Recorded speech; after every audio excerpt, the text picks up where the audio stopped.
6 magistrats révoqués, plus de 40 autres démis d'office de leurs fonctions, sans compter les 2 cas de démission volontaire et plusieurs mises à la retraite. La série des ordonnances présidentielles lues à la radio-télévision nationale congolaise le lundi 28 août ressemble à un véritable coup de balai dans la magistrature. Est-ce une manifestation de la volonté du président Félix Tshisekedi d'extirper de la justice ces brebis galeuses ou s'agit-il d'une manœuvre politicienne à 4 mois des élections générales? Bonjour, je m'appelle Trésor Kibangula, je suis analyste et directeur du pilier politique à Ebouteli, Institut congolais de recherche sur la politique, la gouvernance et la violence. Vous écoutez le 34e épisode de la saison 3 des PONAGEC, capsule audio du groupe d'études sur le Congo, centre de recherche indépendant basé à l'Université de New York, et d'Ebouteli, son partenaire de recherche en RDC. Chaque semaine, ces podcasts donnent notre point de vue sur une question d'actualité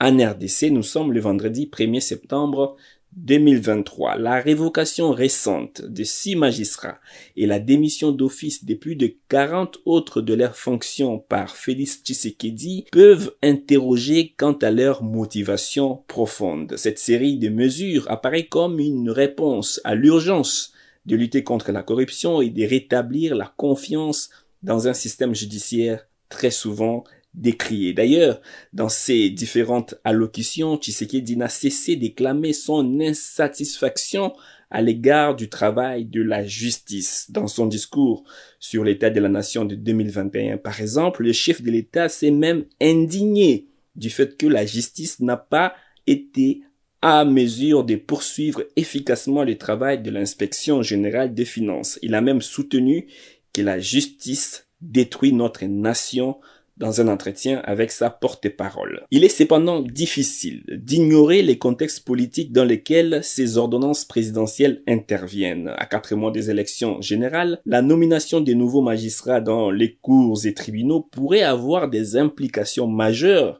sur les contentieux électoraux à venir. Cette dualité soulève la question complexe de savoir si ces décisions sont guidées par une volonté sincère de purification du système judiciaire ou si elles servent d'outils politiques pour consolider les pouvoirs du président Tshisekedi et influencer les décisions judiciaires à des fins politiques. D'un côté, la lutte contre la corruption au sein de la magistrature est une démarche nécessaire pour rétablir l'intégrité et l'efficacité de la justice congolaise. Les efforts pour éradiquer les pratiques illicites et restaurer la confiance du public sont essentiels pour renforcer l'état des droits et promouvoir une société équitable. La révocation des magistrats impliqués dans des affaires de corruption, à l'instar du cas d'un conseiller à la cour d'appel condamné définitivement pour faux en écriture, ou dans les affaires de viol, cas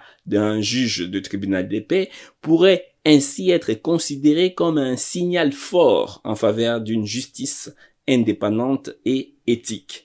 D'un autre côté, la question de savoir si certaines de ces mesures sont également motivées par des considérations politiques doit être prise en compte. Le renforcement de l'appareil judiciaire à l'approche des élections peut être perçu comme une tentative d'influencer les processus électoraux en contrôlant les organes chargés de trancher les contestations électorales au niveau national, provincial et local. Déjà, la composition de la Cour constitutionnelle, juridiction chargée de trancher les contentieux de la présidentielle et des législatives, est contestée par l'opposition politique qui réclame depuis 2020 sa restructuration.